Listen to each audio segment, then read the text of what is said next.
Tribuners, kali ini saya sedang berada di salah satu rumah produksi desain baju di Tanjung Velor, di mana untuk proses produksinya ini menggunakan bahan-bahan yang ramah lingkungan yang berasal dari limbah sisa produksi sendiri, Tribuners. Nah, di sini saya ada di Buje Butik, di mana lokasinya ada di Jalan Mangga 2, rumah nomor 73, Tanjung Velor, Kabupaten Bulungan. Yuk, ikut kita kepoin di dalam gimana sih produksinya.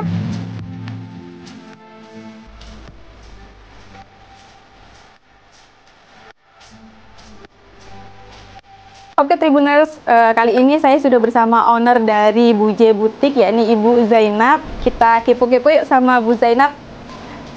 Halo. Pagi Bu. Pagi. Bu, gimana kabarnya Bu? Baik. Bu, ini untuk baju-bajunya ini memang custom atau seperti apa Bu? Ini ready to wear, custom juga bisa gitu. Kalau untuk bahannya sendiri Bu, ini kalau nggak salah pakai bahan-bahan sisa limbah produksi Bu ya? Iya, ada yang memang didesain utuh gitu ya, utuh. Jadi kain-kain memang dari daerah, jadi produksi pengrajin-pengrajin daerah. Nah, sisanya saya manfaatkan lagi untuk jadi produk lagi, jadi tidak menimbulkan sampah dan menghasilkan uang juga gitu. Jadi beberapa misalkan kalau ini masih utuh, saya desain utuh kan, beberapa kombinasi hanya sedikit. Tapi nanti pas saya lihat ada sisa apa, baru saya kepikiran tuh mau dibikin apa. Nah seperti ini sisa-sisa yang nggak mungkin kalau saya buat baju utuh kan hanya sedikit misalkan ya, jadi saya kombinasi lagi gitu. Terus ini masih besar sih, masih besar sisa-sisa limbahnya. Kalau paling banyak nih Bu, orang-orang biasanya pesan yang gimana sih Bu, model yang apa sih? Biasanya kalau custom mereka itu datang mau baju yang utuh yang persentase batiknya banyak, misalkan 60-80. Sisanya bisa saya suka tawarin tuh, sisanya ini mau diambil atau mau dibuat lagi, saya bilang gitu kan, karena kalau diambil pun nggak apa-apa gitu kan, karena memang haknya mereka kan. Kalau memang saya nggak usah lah, disimpan aja, berarti kan saya kreasikan lagi lah gitu, seperti apa gitu. Nah ada juga yang saya mau satu kain ini jadi dua misalkan gitu, jadi yang satu 80% kain utama misalkannya, kain batiknya atau kain tenun gitu. Nah sisanya itu dikembalikan ke saya, mau dibuat apa terserah bilangnya gitu. Modelnya gitu seperti gitu. Berarti ada yang utuh, ada yang anu. Nah ini sisa-sisa juga. Ini sisa-sisa saya gabung, saya desain ulang gitu. Berarti ini desainnya dari Ibu sendiri Bu ya? Iya betul. Bu, boleh nggak sih kita ikut lihat produksinya? Boleh. Ayo.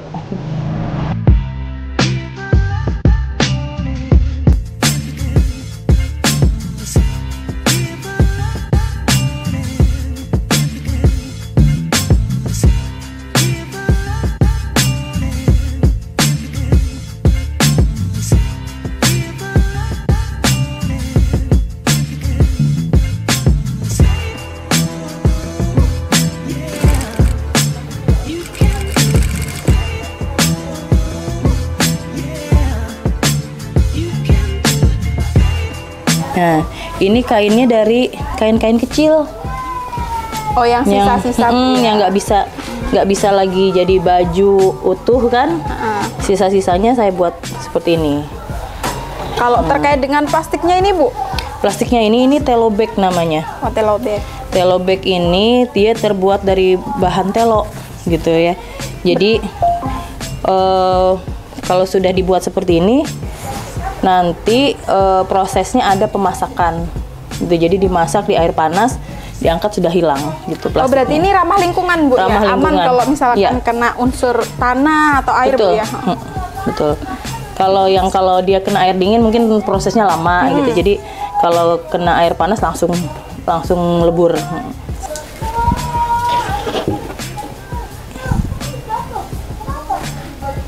Ini kalau sudah yang dilebur tadi sudah dipotong, dilebur plastiknya, baru kita kasih pengeras gitu bagian dalamnya.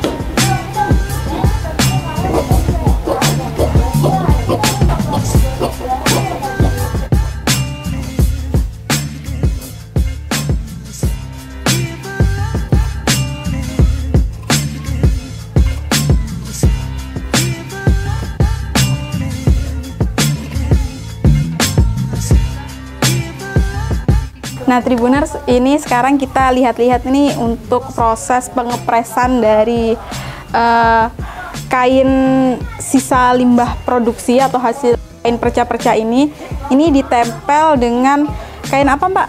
Tadi? Trikot. Kain trikot. Nah, yang hitam ini kain trikot, Tribuners. Kain trikotnya ini dipotong ukurannya sesuai dengan model bajunya yang akan digunakan untuk baju atau polanya, dan dilakukan pengepresan menggunakan setrika.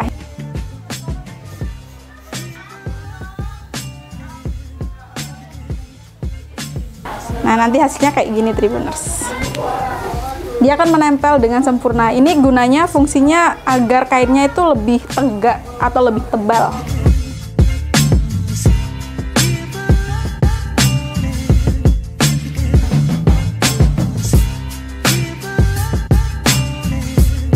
Nah, Tribuners, untuk proses selanjutnya setelah dilakukan pengepresan tadi, kita akan melakukan proses penjahitan.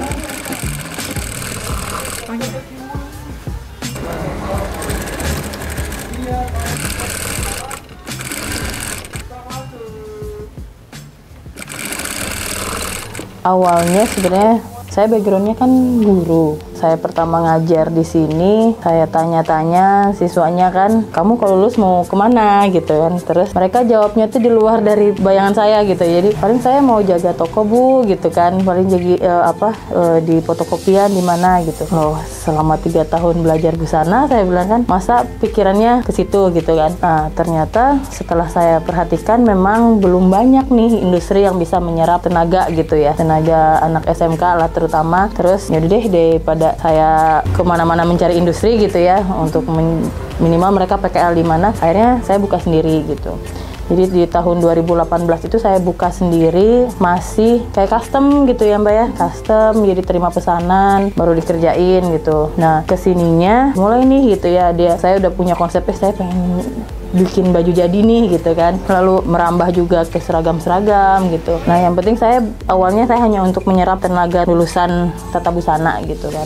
Nah, di tahun 2018 itu saya buka kesininya mulai dengan penjualan offline, e-katalog, online juga gitu. Untuk ke arah limbahnya itu belakangan 2 tahun terakhir gitu. Jadi 2 tahun terakhir saya diajak Bank Indonesia untuk mengikuti fashion show di Jakarta. Di sana ternyata sudah benar-benar mengangkat topik sustainable living gitu ya, jadi berkelanjutan. Jadi sebenarnya bukan hanya sebatas sampah gitu, bukan gitu, tapi bagaimana tempat industrinya nyaman gitu kan. Jangan sampai tempat industri malah sebelahnya itu ada tumpukan kain gitu kan, terus yang kerjanya nggak enak udaranya gitu karena sisa-sisanya gitu. Nah, mulai saya mau kemana ini gitu konsepnya gitu. Kalau saya buat laku nggak gitu kan. Jadi akhirnya saya pikir tiap yang pesan, awalnya kan pesan custom, saya selalu tanya, ini sisanya mau diambil nggak? Kalau diambil nggak apa-apa gitu. Jadi meminimalisir sampah yang ada di saya sendiri gitu.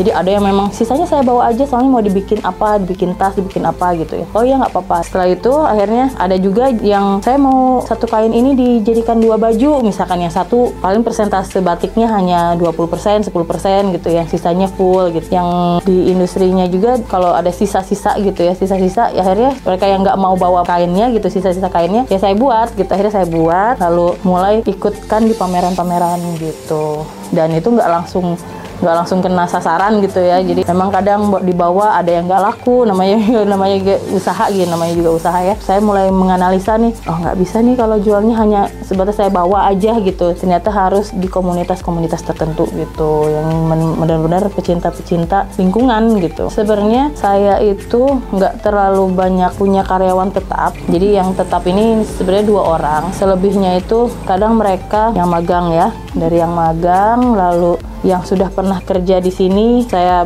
bantu untuk mensupport buka sendiri gitu. Jadi ada sementara misalkan saya ada mesin, sementara saya kasih pinjam dulu deh, bawa pulang dulu gitu, karena posisinya dia rumahnya jauh waktu itu kan. Lama-lama bisa kebeli sendiri gitu kan, Bu saya beli aja deh mesinnya, bilangnya gitu. Alhamdulillah jadi pada buka sendiri. Jadi untuk memenuhi pasarnya, kalau tidak diproduksi di sini ya yang sub-sub tadi gitu, yang sudah buka usaha. Sebenarnya marketnya itu komunitas-komunitas lingkungan, jadi pecinta lingkungan gitu, yang benar-benar mereka mesen di limbah industri gitu, mau limbah plastik, mau limbah apa gitu, limbah kain. Mereka lebih interest orang-orang yang dari lingkungan seperti itu gitu. Biasanya orang mikir ini kan sisa kain gitu kan, ini kan sisa kain aja harusnya bisa murah gitu. Tapi kita kan nggak jual sisa kain, tapi kita jual kreativitas gitu.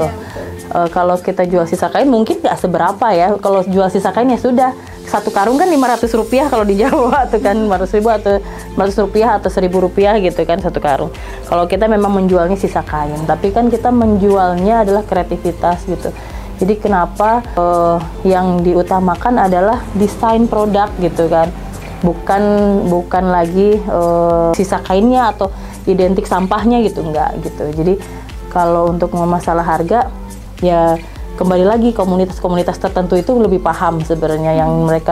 Yang mereka lihat itu kan bukan sebatas barangnya apa, tapi prosesnya yang dibuat di situ.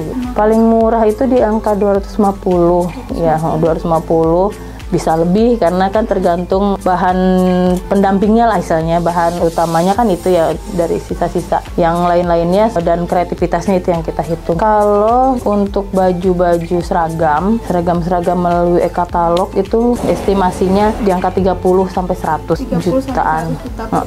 Untuk yang seragam-seragam kan. Tapi untuk ready to wear gitu kan, ready to wear yang ready itu bisa di angka 10-15an gitu, masih minim sih gitu ya untuk skala domestik lah istilahnya kan. Kalau custom, nah ini custom yang lumayan sih sebenarnya. Jadi kita tuh nggak bisa menyamakan setiap bulan sekian gitu ya. Nah yang custom ini biasanya tergantung, kalau dress berapa gitu. Dress itu bisa di angka 7 sampai 10-an ke atas gitu. Kalau ready to wear itu sama yang baju-baju yang sudah ready tapi yang dari limbah itu kurang lebih sampai 10-15an. Karena kita pakai Google Ads, di penjualan yang langsung lewat sosial media kan, ada yang sampai ke Brunei, ya ada nyangkut alhamdulillah gitu ya. Terus ada yang ke Jawa juga ada gitu. Jadi bukan hanya sekitar Kalimantan kalau menggunakan online ya, tapi kalau offline ya itu teman-teman di Kalimantan Utara sudah alhamdulillah. Nah Tribuners, kita tadi sudah bincang-bincang ngepoin Bujay Butik sama ownernya langsung, yakni Bu Jainab, gimana proses produksinya hingga sampai di mana sih segmen market untuk penjualan dari produksi Bujay Butik ini. Bu Jainab, terima kasih untuk waktunya hari ini. Mungkin bisa disampaikan kepada Tribuners khususnya di wilayah Kalimantan Utara, kalau mau pesan itu di mana sih Bu? Untuk pemesanan itu bisa offline juga, datang ke Jalan Mangga 2 nomor 73. Di situ ada Bujay Butik, jadi datang aja, rumah warna putih. Untuk sosial medianya Bujay Official di Instagram. Untuk TikToknya ada Bujay Butik Official juga. Lalu untuk pemesanan secara WA, untuk appointment boleh di 0852 4921 8478. Untuk pemesanan e-katalog juga bisa melalui Garmanda Kreatif. Oke Tribuners, tadi itu untuk sosial media dari Bujay Butik, nanti bisa dikepoin buat Tribuners yang suka banget sama dunia fashion. Oke Bujay, terima kasih. Sama-sama. Bu Jainab untuk waktunya hari ini. Sama-sama, makasih banyak ya.